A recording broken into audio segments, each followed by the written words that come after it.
Hi everyone. तो ये वाला वीडियो मैंने प्रॉपर्ली बस इसलिए बनाया हूँ कि क्वेश्चन सिलेक्शन कैसे करना है उस पर आप ध्यान दो। अब ऐसा नहीं है कि जैसे जो मैंने तरीका बताया मैं पूरा फॉलो नहीं कर पाया, क्योंकि जितना मैं बता रहा हूँ एक पेपर में आएगा उतना करीब तो फिर मेरा 2 पेपर मिला के आया कहलाएगा। और बेसिकली ये ऐसा नहीं है कि हार्ड एंड फास्ट रूल है कि तुम ऐसे ही पेपर सॉल्व करो। जस्ट मैं एक ओवरव्यू दे रहा हूँ कि तुम लोग किस टाइप से पेपर करोगे, तो तुम लोगों को एक तरह से टाइम बचेगा। प्लस वीडियो थोड़ी लेंदी है क्योंकि मैंने हर क्वेश्चन को बताया हूँ कि कैसे करना है। और लास्टली तुम ये पॉइंट पे फोकस करना कि मैंने क्या थिंकिंग प्रोसेस रखा हूँ। मतलब मैंने कोई सा भी एडवांस क्वेश्चन करते टाइम ऐसा नहीं किया कि हाँ ये चैप्टर बिल्कुल नहीं आता तो छोड़ देंगे। मैंने जो क्वेश्चन छोड़ा भी हूँ वो ऐसे थे कि जो देख के बहुत ज़्यादा खतरनाक लग रहा है और छोड़ना इन द सेंस कि फर्स्ट राउंड में छोड़ना है। और अब बहुत सारे क्वेश्चन होंगे या बहुत सारे टॉपिक होंगे जो तुम लोगों को लगेगा कि अरे भैया ने बोले कि ये आराम से हो जाएगा लेकिन हमसे तो नहीं होगा। तो उतना ज़्यादा भी उसको मतलब दिल में लेने की बात नहीं है। मतलब मेन पॉइंट ये है कि अपन को अपने मार्क्स मैक्सिमाइज करना है। तो वो जैसे भी मैक्सिमाइज कर सकते हैं वैसा तुम लोग ट्राई करना। और बाकी अ, इस मेथड को तुम अपने टेस्ट में भी इम्प्लीमेंट करना और उसके बेसिस पे एनालाइज करना। सो चलो वीडियो चालू करते हैं। Hi everyone. तो मैं सोचा कि सबसे ज़्यादा जो आप लोगों को मदद करेगा लास्ट के एक फेज जो चल रहा है, मतलब मैं कोई क्लिक बेट नहीं देता हूँ, बट मैं इसमें बोलूँगा कि हाँ ये वाला वीडियो तुमको आईडी पहुँचा सकता है यदि अभी तुम्हारी प्रिपरेशन बहुत ख़राब भी चल रही है। और वो मैं ऐसे बताऊँगा कि मतलब मैं तुमको पूरा पेपर करके बताऊँगा, एडवांस का ओवरव्यू दूंगा कि जैसे बंदे बोलते हैं बहुत हार्ड है, ऐसा कट ऑफ जाता है, हमसे हो नहीं पाता है, क्या क्या चीज़ें जो बोलते हैं। मैं बताऊंगा कि एडवांस के पेपर में भी कैसे कैसे क्वेश्चन तुम सिलेक्ट करते चलना और इसी को लास्ट के डेज में प्रैक्टिस करना। और यदि तुमने क्वेश्चन सिलेक्शन सही कर लिया तो अभी अपन लाइव ही सॉल्व करके देखेंगे कितने परसेंट मार्क्स आ सकते हैं। देखो फर्स्ट क्वेश्चन मैथ्स का, अल्फ़ा बीटा कुछ का है, रिलेशन दिया है, इससे sine alpha sine beta cos alpha cos beta में रिलेशन आएगा। इधर से भी करीब करीब ऐसे ही कुछ पूछ रहा है, ये क्वेश्चन हो जाएगा। इसमें +3 मिल जाने चाहिए आराम से। बढ़िया टाइम लगा रहे हैं अपन और इसमें +3 तो लेके आ जाएंगे, जो भी है छोड़ो। नेक्स्ट क्वेश्चन,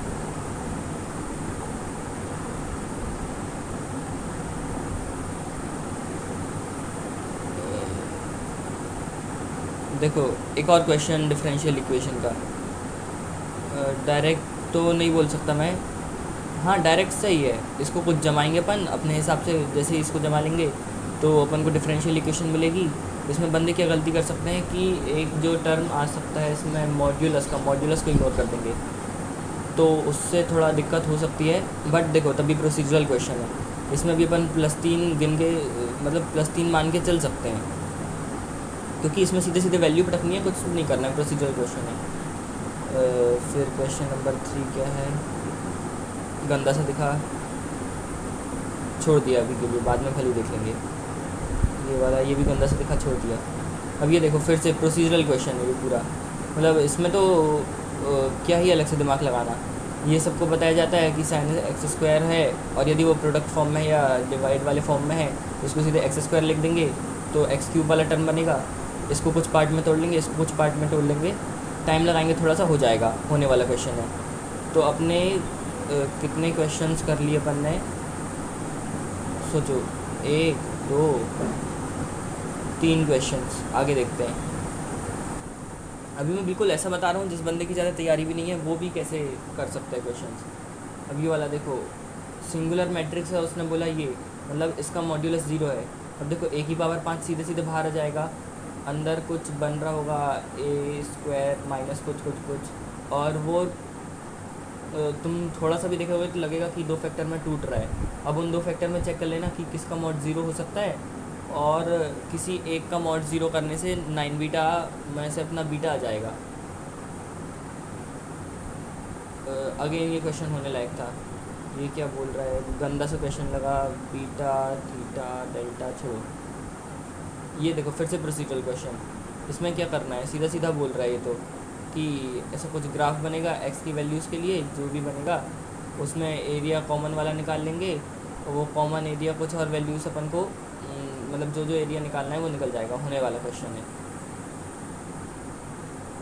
एक सेक्शन ख़त्म। अब दूसरा सेक्शन, क्या मार्किंग स्कीम बहुत ध्यान से पढ़ते रहना। एक चीज़ जो मैं बोलूँगा कि एडवांस के पेपर में मेन चीज़ जो रहेगी तुम्हारा मतलब तुम्हारा क्या हाल होने वाला है, तुमने कितना पढ़े हो वो सब डिपेंड नहीं करेगा उस दिन। मार्किंग स्कीम से जो बंदा समझदारी से खेल लेगा वो बंदा जीत जाएगा। तो ये तो नॉर्मल मार्किंग स्कीम है, क्योंकि हम ऐसा नहीं सोच के चल सकते कि हमारे टेस्ट में तो सब में +4 -2 रहता था, तो एडवांस में भी वही आएगा। हो सकता है वहाँ पे वो +4 -3 दे दें, और बंदा एक गलती किया तो वो पिछले कई सवाल को बिगाड़ देगा। तो प्रॉपर चलना है। ये क्या है भाई, कुछ साइन को साइन फार्मूला लगेगा, जैसा भी होगा बोल दिया। चलो जिसकी तैयारी नहीं है, मान लो उसने सोल्यूशन ऑफ ट्रायंगल 10 फार्मूले रटा है, छोड़ देंगे अभी। π/6 साइन π/6 अगेन प्रोसीजरल क्वेश्चन है। इसमें अल्फ़ा को सीधे एक्सपेंड करेंगे तो जीपी बनेगा, क्योंकि पावर 2 है। वो जीपी से अपन सीधा अल्फ़ा यहाँ पे रख देंगे, और एक बार यहाँ पे अपन ने अल्फ़ा रख दिए तो फिर जी का कुछ फंक्शन बनेगा। मिनिमम मैक्सिमम वैल्यू है, सीधे अपन को डिफ्रेंशिएट करके पता चल जाएगा। मतलब कि चारों पार्ट हो जाने चाहिए। ये भी हो जाएगा मिनिमम वैल्यू वाला, मैक्सिमम वैल्यू भी हो जाना चाहिए। फंक्शन कहाँ पे मैक्सिमम वैल्यू अटेन करता है वो भी हो जाना चाहिए, मिनिमम भी कहाँ हो जाना चाहिए। 4 में से 3 तो ला ही सकते। कॉम्प्लेक्स से कुछ गंदा सा दिखा, छोड़ दिया। चलिए, बोला क्या था उसमें, Z denote the complex part, non zero है Z for which both real non zero parts. छोड़ दिया, बाद के राउंड में देख लेंगे, हो सकता है प्रोसीजरल क्वेश्चन है। ये क्या है, बहुत सारे सर्कल टच कर रहा है, छोड़ दिया। अब देखो ये सीधा सीधा बोल रहा है a.b0 दिया है उसने b1 b2 का कुछ फैक्टर निकालने के लिए। ये चीज़ उसने 0 दिया है, मतलब इससे कुछ भी कंपैरिजन करना है। मतलब देख रहे हो, इससे अपना कुछ ना कुछ निकल जाएगा, इससे कुछ ना कुछ निकलेगा। वेक्टर 3D बहुत सारे, तो वो प्रोसीजरल क्वेश्चन पूछता है। अपना ये वाला जो पार्ट है ये भी कुछ इक्वेशंस देगा, और कुछ इक्वेशंस ऐसे जम जाएंगी कि हो सकता है कि 3c1 + c2 - c3 टाइप से कुछ 0 हो जाए, या ये 0 हो जाए। मॉड्यूलस कम से कम इसमें दो पार्ट तो हो ही जाने चाहिए।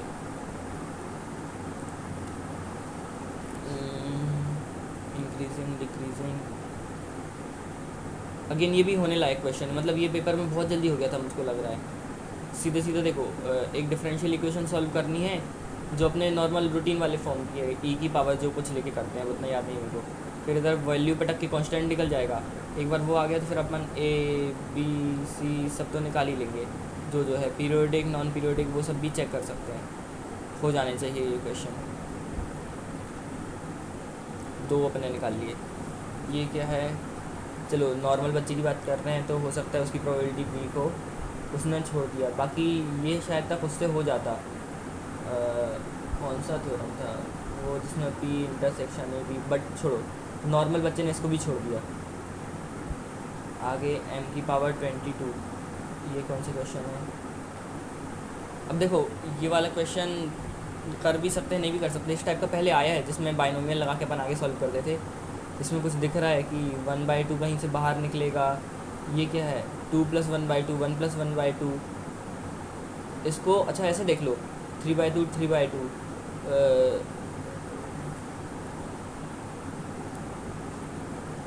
आई ये कुछ तो आइडेंटिटी फंक्शन प्लस समटाइम्स कोई सा दूसरा मैट्रिक्स बनेगा, और वो मैट्रिक्स का स्क्वायर या कुछ भी पावर करके वो 0 आ जाएगा, क्योंकि प्रीवियस ईयर में एक ऐसा क्वेश्चन आया था। तो अपन वैसा उसको ट्राई मार सकते हैं। चलो ये डाइसी है, करना होगा कर लेंगे, नहीं करना होगा नहीं करेंगे। फिर से प्रोबेबिलिटी का आया, छोड़ दिया। ये क्वेश्चन देखो फिर से सीधा सीधा क्वेश्चन है। इसको कुछ अपन जमा के देखेंगे, कुछ जनरल कुछ भी तरीका लगाएंगे जिससे वो कौन सा न्यूटन्स फार्मूला था जो भी था, जिसमें मतलब R/n जो करते थे, जो भी था छोड़ो उसको। तो उस टाइप वो वाला लगाएंगे तो ये क्वेश्चन हो जाएगा। थोड़ा सा टाइम देंगे, हो जाएगा, होना चाहिए क्वेश्चन। मैथ्स में देखते हैं अपन ने कितना कर लिया, एक जनरल बच्चे ने कितना कर लिया। मतलब 8 क्वेश्चन है 3 में से, मतलब 24 मार्क्स का पहला सेक्शन है अपना। 24 का पहला सेक्शन है, ये कितना 24 का दूसरा है 48, तीसरा 15 का होगा फिर 48। हाँ ठीक है, 60 का पेपर था, उसमें देखते हैं अपन कितने ला पा रहे हैं मैथ्स में। 3 3 6 3 9 3 12 3 15 15 15 में 4 तो यहाँ आ ही जाएंगे यदि एक बार जी सही निकालिए। 15 और 4 19, ये छोड़ दिया, 19 ये भी छोड़ दिया। ये कह रहा था, चलो इसमें मैं 2 नंबर तो ले ला ही सकते हैं, 21 मार्क्स। 21 और 4 ये भी आराम से हो जाएगा यदि एक बार सही से निकाल लिया तो। 21 और 4 25, छोड़ दिया। ये डाइसी था, चलो इसको भी छोड़ दिया, इसको भी छोड़ दिया। ये होने लायक था, ये +3 वाला है शायद तक, और -1 है तो इसमें रिस्क नहीं लेंगे। 25 हो गया था आई गेस। चलो ये भी हो जाना चाहिए। 25 और 3 28। एक मतलब बिल्कुल भी जो बच्चे की कंडीशन ख़राब है उस बंदे को भी मैं बोल रहा हूँ कि वो बंदा 28 नंबर ला रहा है 60 में से, और वो थोड़ी बहुत भी अच्छी प्रिपरेशन है, मतलब एडवांस लेवल का कुछ किया है, तो वो हो सकता है 33 करीब पहुँच जाए। अब देखो फिज़िक्स देखते हैं, छोड़ दिया। ये देखो डायरेक्ट क्वेश्चन है, सीधा एक इक्वेशन लिखनी है, अल्फ़ा और माइनस बीटा को बैलेंस करना है, सीधा आ जाएगा। +3 का ही नहीं गया। उसके नीचे देखते हैं, आ गया। हाँ देखो रेजिस्टेंस बैलेंस करने हैं, सीधा सीधा हो जाएगा। रो dx अपॉन छोटा सा एरिया पाई x², जो भी डिस्टेंस पे जा रहे हो, दोनों को दोनों तरफ से बैलेंस करोगे, आराम से हो जाएगा। इस टाइप के क्वेश्चंस टेस्ट सीरीज़ वाले भी पूछ लेते हैं, मतलब मैंने देखा था इस टाइप का क्वेश्चन, तो ये तो सीधा सीधा हो जाना चाहिए। एक बार तुम थोड़ा सा टाइम भी दोगे तो हो सकता है। ये वाला सीधा सीधा मजदूरी वाला क्वेश्चन है। मैंने गलत कर दिया था, नहीं तो मेरे 4 मार्क्स और आ जाते, जल्दबाजी किया था मैंने, इसलिए जल्दबाजी नहीं करनी है। थोड़ा टाइम तो देखो, अपन को क्वेश्चन कितने कम करने पड़ रहे हैं, मार्क्स के मार्क्स आ रहे हैं, नेगेटिव से भी बच रहे हैं, और ये क्वेश्चन हो भी जा रहे हैं, तो ये वाले में अल्फ़ा बीटा गामा डेल्टा का सम निकल जाएगा आराम से। अगला क्वेश्चन,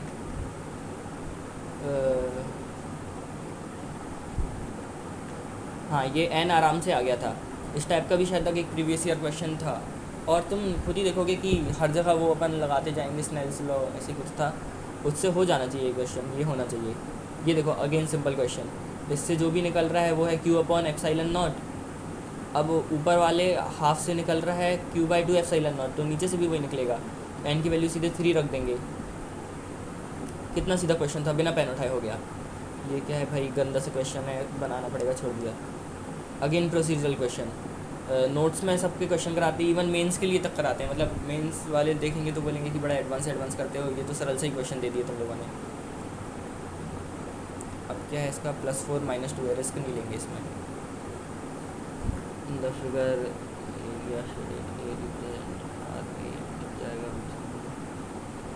एक बार, अभी तो मेरे पास वो नहीं है कॉपी वॉपी, नहीं तो जब मैं क्वेश्चन सॉल्व करता था एडवांस में तो प्रॉपर ऐसे करते जाता था कि ठीक है एक रीज़न ऐसा है, फिर उसके अंदर एक रीज़न ऐसा सा है, इसकी रेडियस ऐसी जा रही है तो मैं ऐसा कुछ एलिमेंट लूँगा, इस टाइप से मतलब मैं करते जाता था। तो तुम लोग भी ऐसे करते जाना, मतलब पेन का यूज़ करते ही जाना। पी ऐसा वेरी कर रहा है, टोटल चार्ज अपना सीधा निकल जाएगा, ये तो अपन करते ही रहते हैं, इस टाइप का बहुत किए हैं, मतलब इलेक्ट्रोस्टैटिक्स में आधा तो ऐसी पार्ट करते हैं कि क्यू कैसे निकालना है, रो वेरी कर रहा है। तो एक बार क्यू निकल गया तो फिर अपन इलेक्ट्रिक फील्ड भी वहाँ से निकाल ही लेंगे। आर की जो वैल्यू है वो पटकनी बस है, और अपन को टोटल चार्ज पता चल जाएगा, टोटल बी की वैल्यू पता चल जाएगी। होने लायक क्वेश्चन है, ये पूरा हो जाना चाहिए। ठीक है, हाँ ये सीधा मजदूरी वाला क्वेश्चन है, ये वाला मैंने भी करके देखा था। आराम से टाइम दो, चलो तुमने 7-8 मिनट भी दे दिए। क्वेश्चन 4 नंबर दिलाने लायक है, मेरे को 3 ही मिले थे शायद तक इसमें। अब क्वेश्चन में कैसे पकड़ते हैं, कुछ बबल दिया है, सरफेस टेंशन दिया है, कठिन है, बट जैसे मान लो मैंने ये चैप्टर करके गया हूँ तो इससे कठिन है तो भी एक बार क्वेश्चन तो पढ़ ही लेना चाहिए। मतलब जैसे मैथ्स में तो बहुत ज़्यादा डर है तो छोड़ दिए, एक बार क्वेश्चन तब भी देख लेना चाहिए। मान लो कुछ सब्स्टिट्यूशन या कुछ भी करने से आ जाए, क्या बोल रहा है आइडियल कैसे, मतलब PV = NRT टाइप से कुछ हो सकता है, अभी देखते हैं आगे। गामा की वैल्यू दे दिया, मतलब एडियाबेटिक का रोल कहीं आने वाला होगा। बबल एक्सपोज स्फेरिकल शेप में रहता है, मतलब वॉल्यूम का अपना लफड़ा ख़त्म हो गया। वैन एटमॉस्फेरिक प्रेशर इतना है, रेडियस ऑफ बबल इतना है। अब देखो radius of bubble atmospheric pressure से अपन को रिलेशन ये याद आ जाना चाहिए, वो कि P टोटल = क्या होता था, P एटमॉस्फेरिक + 4s/r, उस टाइप से कुछ होता था। वो अपन को क्वेश्चन में यहीं से समझ में आते जाना चाहिए। टेम्परेचर T1 दिया है, द टेम्परेचर इनक्लूज टू, ये वैन एटमॉस्फेरिक प्रेशर इतना हो जाता है, टेम्परेचर इतना हो जाता है। जब हीट इंसुलेटर हो गया, एडियाबैटिक प्रोसेस, एक रिलेशन बैठेगा, ये आ जाएगा सीधा सीधा। देखो आर की पावर 2 आर की पावर 3 तो कहीं ना कहीं से आ ही जाएगा, एक दो आर का और अपन को झोल झाल करना है जो भी, ये एक रिलेशन आ जाएगा। If surface of bubble is perfect heat insulation then total internal energy does not change. चलो टाइम टेकिंग लगा। फिर तीसरा ये और चौथा ये, एक बार किसी एक में रिलेशन आ गया तो फिर हो सकता है कि उनसे ही कुछ भी लगा लगा के P V equals to N R T करके, क्योंकि उसने पहले अपन को आइडियल गैस बोला है, तो उसी को लगा लगा के यदि अपना ये आ गया या ये आ गया तो फिर अपन ये वाला भी उससे निकाल ही सकते हैं।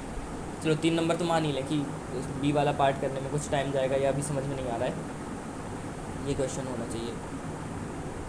ये क्वेश्चन क्या बोल रहा है, टोटल एनर्जी पार्टिकल माइनस सी के, मैं बोला अभी छोड़ दो, बाकी ये शायद तक वर्क एनर्जी थ्योरम से हो जाएगा, बट तब भी छोड़ दिया, ये भी छोड़ दिया भाई, गंदा से दिख रहा था। ऑप्शन तब भी एक बार पढ़ ही लेना चाहिए, कितने गंदा दिखे। मान लो कुछ बिल्कुल ही सरल चीज़ पूछा, डेफिनेशन बेस्ड, छोड़ो ये वाला, बाकी मेरा हो गया था शायद तक। अब ये वाला क्वेश्चन, ये तो डायरेक्ट होने लायक क्वेश्चन है, मतलब ये मैंने बहुत टाइम लगा के किया था, लेकिन उन्होंने क्या पता क्यों बोनस कर दिए थे शायद तक इसको, मतलब जितने मार्क्स का बोनस हुआ था वो सब मैं कर चुका था। हाँ इनने बोनस कर दिया सोल्यूशन मुझे, बाकी सीधा सीधा क्वेश्चन है, ये तो हो जाता, मतलब पेपर में तो ट्राई कर ही लो, तब क्या पता पर को बोनस होने वाला है कि नहीं। ये कौन सा सेक्शन आ गया, सेक्शन बी। अब देखो रोटेशन गंदा चैप्टर है, मैं भी बोलता हूँ, बट उनने ऐसा क्वेश्चन पूछे हैं जो नोट्स में करा देते हैं मैक्सिमम टीचर, कि कोई एक के रिस्पेक्ट में दूसरा घूम रहा है, वो रुका हुआ है, तो उसका टोटल एंगुलर मोमेंटम क्या होता है, तो जो सेंटर वाला जो रुका वाला पॉइंट है उसके हिसाब से साइड तक ले लेते हैं, और प्लस खुद का उसका मतलब अपनी एक्सेस पे प्लस जो रुकी वाली एक्सेस है, उन दोनों का जोड़ दो तो आ जाता है। ये हो जाना चाहिए था, हो सकता है। मतलब ये क्या है, when light of given wavelength incident on a minimum potential needed, कैसा, मतलब वो ऐसा बोल रहे हैं, एक सरफेस है उसका उसने फाई भी बता दिया अपन को क्या है, अब पोटेंशियल भी बता रहा है कितने से गिर रहा है, लैम्डा में भी रिलेशन है, 2-3 इक्वेशन बनेगी। अपन ऐसे क्वेश्चन कर चुके हैं, मतलब सेम ऐसा नहीं होगा, तब भी इस टाइप के क्वेश्चन अपन ने कर लिए हैं कि एक इक्वेशन बाय दूसरी इक्वेशन करना पड़ता है, शायद तक कुछ ऐसे ही है, होना चाहिए ये क्वेश्चन। एडवांस में बिल्कुल भी ऐसा बिल्कुल परेशान होने का नहीं है कि नहीं हो रहा है क्वेश्चन, मान लो नहीं भी हो रहा है तो फिर किसी से नहीं हो रहा है, ऐसे सोच लो, अपन तो सिलेक्ट करते चलेंगे। अगेन देखो यूनिट डायमेंशन चैप्टर हो गया अपना, सर्कुलर वाला हो, सर्कुलर बोल रहा हूँ, सरफेस टेंशन वाला हो गया, कुछ बेसिक वाले जो चैप्टर होते हैं इसी टाइप के छोटे छोटे, केमिस्ट्री में भी जो कुछ चैप्टर्स होते हैं अपने इनऑर्गेनिक के, ऑर्गेनिक के, वो सब चैप्टर यदि तुमने अभी भी नहीं किए हो तो भी कर सकते हो तुम। जैसे ये भी नॉर्मल क्वेश्चन में तुम थोड़ा सा बनाओ के देखोगे कि जैसे फुल रोटेशन क्या होता है, वो तुम जैसे हल्का सा पढ़ भी लोगे तो भी तुमको समझ में आने लगेगा कि ऐसा कुछ होगा, जहाँ से कुछ निकल रहा होगा, हो जाना चाहिए। और क्या है इसका मार्किंग सी क्या है, +3 -1 है। यदि नहीं हो रहा है तो फिर क्या ही रिस्क लेना, ये उन्होंने बोनस कर दिए थे, मेरा इसका आंसर भी सही आया था।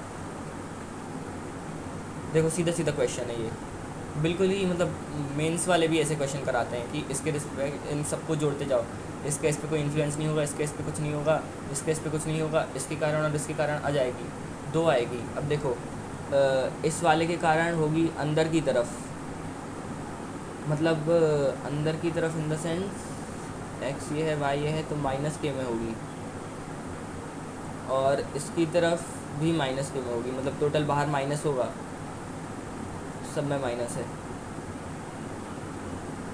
एल बी, अब किसी के कारण देखो 1 वाला टर्म आ रहा है 3/2 का, अब वो छोटा सा है, तो देखो अपन फिज़िक्स में कितने कर लिए, मैथ्स में अपने आ गए थे शायद तक टोटल 28, फिज़िक्स में देखते हैं कितना, 3 3 6 3 9 3 12 3 15 छोड़ दिया, 15 3 18 में,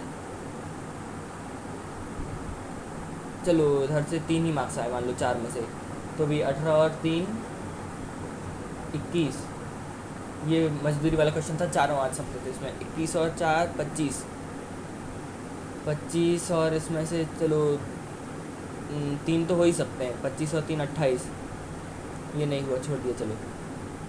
28 28 28 28, ये क्वेश्चन होने वाला था। 4 28 और 4 32, 32 मार्क्स हो गए। 32 और 3 32 और 6 चलो 38 मार्क्स।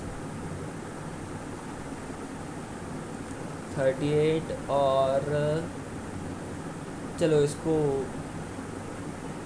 चलो नहीं मिला इसका मार्क्स तब भी।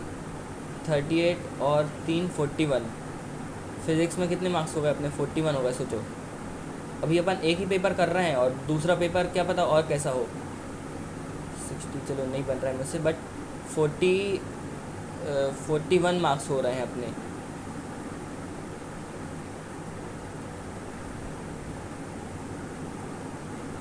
फिज़िक्स में,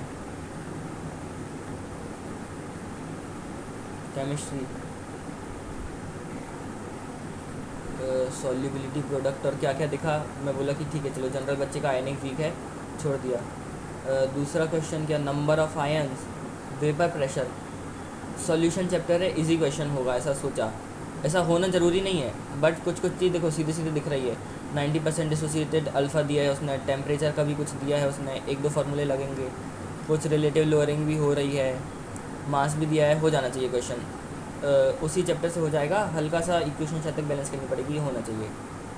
ये सीधा सीधा क्वेश्चन है। कौन सा लॉ था वो जिसमें लैम्डास जुड़ते जाते हैं एम टाइम्स एन टाइम्स, ये सीधा सीधा क्वेश्चन है, मतलब फर्स्ट राउंड में करने वाला ये क्वेश्चन है।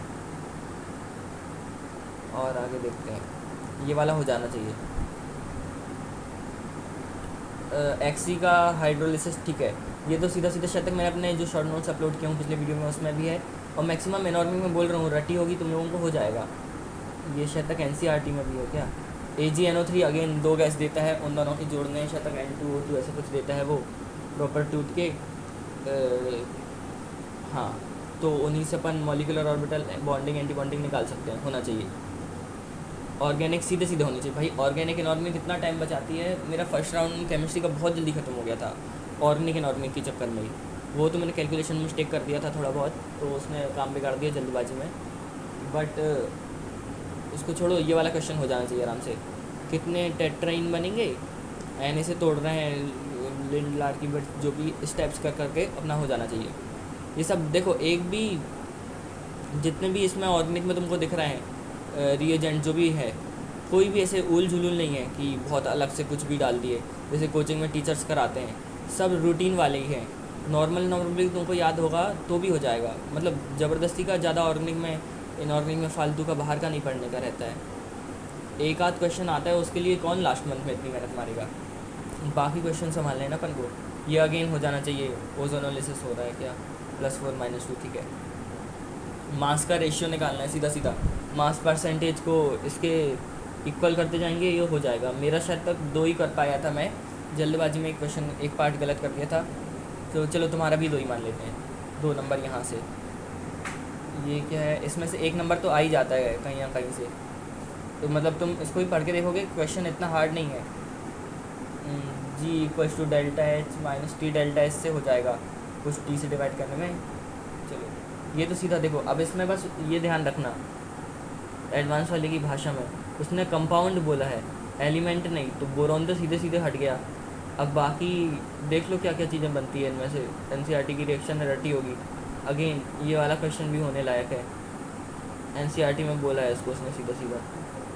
इसको उसने शायद इसको भी बोनस कर दिया था, ये वाला भी मेरा सही था।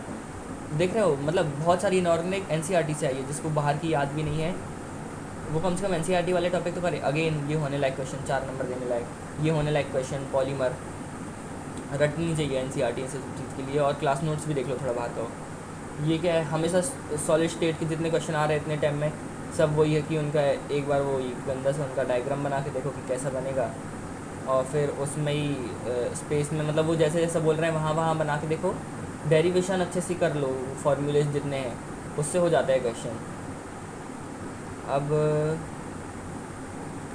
HCl ये वाला क्वेश्चन शायद तक एनसीईआरटी में है क्या, नहीं भी होगा तो देखो एनसीईआरटी से सारी रिएक्शन कर लो, प्लस जो वो वाला पार्ट है, मतलब सिलेबस में जो टॉपिक दिए हैं जो एनसीईआरटी में नहीं है, उसको टीचर से क्लास नोट से कर लो, उसके अलावा कुछ नहीं करना। पीबीएनओ थ्रू, चलो मुझको याद नहीं है फॉर्मूला, छोड़ दिया। ग्लूकोज वाला है, ये कर लिया। कितना नंबर का हो गया मेरा, केमिस्ट्री में कैलकुलेट करता हूँ मैं। ये छोड़ा था 3 3 6 6 3 9 3 12 3 15 3 18 18 और कितना 18 3 21 21 हो गया। 21 में चलो 2 जोड़ दिया 23, चलो एक भी नहीं हुआ। ये हो गया, रटा होगा तो 23 और 3, 23 और 4 27, ये होने वाला था 27। और चलो 3 ही ले लिया इसका, कि मान लो कुछ एक आध रिएक्शन याद नहीं है। कितना हो गया था 23 हो गया।